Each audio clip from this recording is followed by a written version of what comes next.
Sorry, man. I've been doing some impromptu live streams while I've been walking. I talked about the Huerter and Stewart trade in the video. And yesterday we kind of talked about, or Tuesday. What's today? Today Thursday. Yeah, I took Monday and Friday off. So Thursday we talked about Wednesday we talked about I was walking the dog doing a live. Some guys that we possibly could trade for. If you didn't see it, go back and watch it. Ingram marketing, Huerter. It was one more. Oh, Thomas from Brooklyn, the guard. So yeah, and I talked about how Kevin Huerter was the perfect fit. So I feel like I elaborate that once again. From the Sacramento Kings, played in the Atlanta Hawks, 6'7", could shoot it. I'd have seen him, kind of get to the rim and cut to the rim and get a bucket. I think he'd be the perfect guy to play next to Cade, Cunningham. Kind of remind you of I don't want to disrespect him, man, but of a lower version of or lesser version of Klay Thompson. I mean, he could shoot it. He come off the bench. He got a good rhythm to him. I done seen him finish at the rim a little bit, 6'7", so you got a 6'7" guard in the backcourt with Cade. 6'6", he an okay defender. Wouldn't say he Klay Thompson as a defender at the Klay's peak of his power, but he's a good defender. He's a solid defender, He'd stick his nose in there, off the catch. He more off the catch and shoot. He'd catch and finish at the rim a little bit. So, they need guys who don't need the ball in their hands. And that kind of was an issue with some of the guys that, Troy Weaver, Trouble T. Roy brought in. And one of the issues with them was Bogdanovich was just as much of a scorer as he was a shooter. Alec Burks was a guy that liked to have the ball in his hand. He liked to get his own shot. He liked to get it off the dribble, more of a scorer than a shooter. So, he could spot up and do stuff, but he liked to have the ball in his hand. So that was a conflict of interest when you trying to figure out what you want to do with Ivy, Cade, Cunningham, you added Killian, you added Sasser. So it started to get a little bit crowded, but but nonetheless, so now, you get a guy like Tim Hardaway Jr., don't need the ball in his hand, catch and shoot, solid defender. Malik Beasley don't need the ball in his hands, catch and shoot, solid defender. Tobias Harris don't need the ball in his hands, catch and shoot, solid defender. But if you bring in Kevin Huerter, he a little bit, fresh legs, knockdown shooter. Your backcourt. I mean, you can play him at the 3, you can play him at the 2. I mean, then that opens up a lot. You got the kid from Utah that can shoot it, the Simone guy. Now you got Huerter who can shoot it. Then you got Beasley who can defend and shoot it. You got Hardaway that can shoot it. You got a plethora of guys that can, shoot it or whatever. And at the end of the day, you still can package some of them dudes and go get some help. And I think at that point, yeah, if you want to go out there and you want to go, see if you can go pull somebody else. I think at that point, if you don't go get an Ingram, you feel like you don't need another wing, whatever. You're just looking for a big fella that could be a change up from Jalen Duren, and that's a guy that can probably just stretch it out and shoot it, be a little bit more offensive. I mean, man, who's out there like that? I don't really know the players as well as I used to.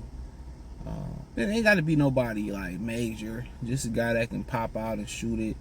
Kind of what you had in Kelly Olynyk. Somebody like Kelly Olynyk, somebody that's gonna move their feet and be able to shoot it and just give you a different look off the bench, give you a good 20-25 minutes, possibly 30 if Duren is done, if Duren get into foul trouble. So one of those guys. But yeah, Huerter is a great piece for them. I mean, it was a mock trade that got the discussion going for Isaiah Stewart for the Kevin Huerter. Man, I'd do that tomorrow.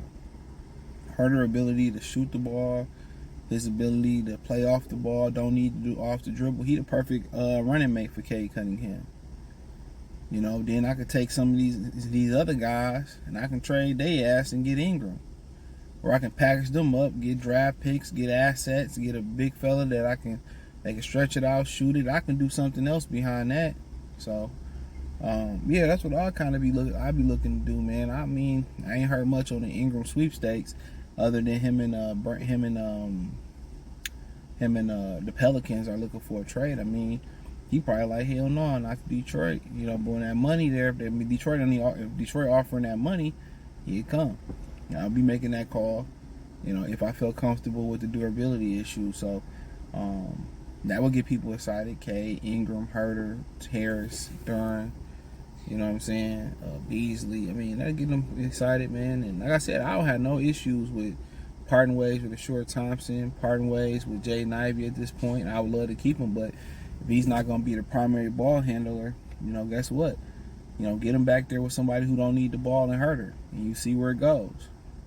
They went from probably one of the worst shooting teams in the league to one of the best shooting teams in the league with a Huerter, Ingram, a Harris, and whoever you choose to play at the 3.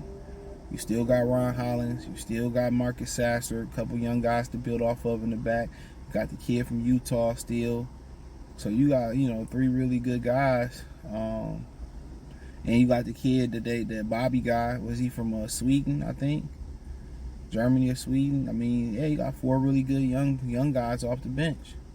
I think all 4 of them is capable. You just got to find you a big fella that's going to be able to stretch it out, shoot it, and play a little bit of defense, behind, Jalen Duran. So, but yeah, man. But yeah, that's how I would look at it. But yeah, Huerter is a perfect piece. Klay Thompson was a great piece. He just a little long in the tooth, and I think he wanted trying to chase wins. I know he chasing the bag, because he got the championships. But damn, you get the money and then you ain't winning, and then you lose. You want to win and get the money. A lot of these dudes be talking about, I just want the money and this, that, and the third. You want to win and get the money.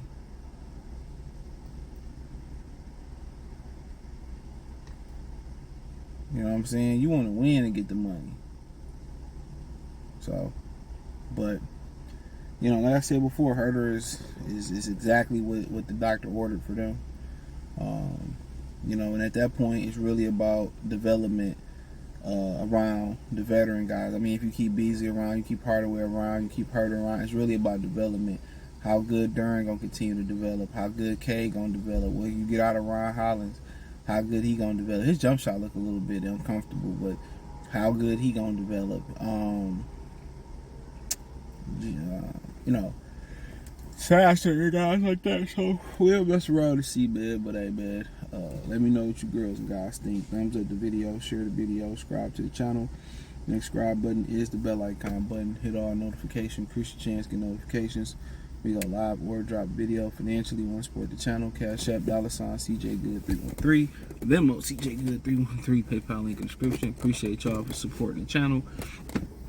Check out Detroit Pistons Talk playlist for more videos like this. Don't forget, check my other channel out. That link might be in the link tree. Goodfella TV. Peace.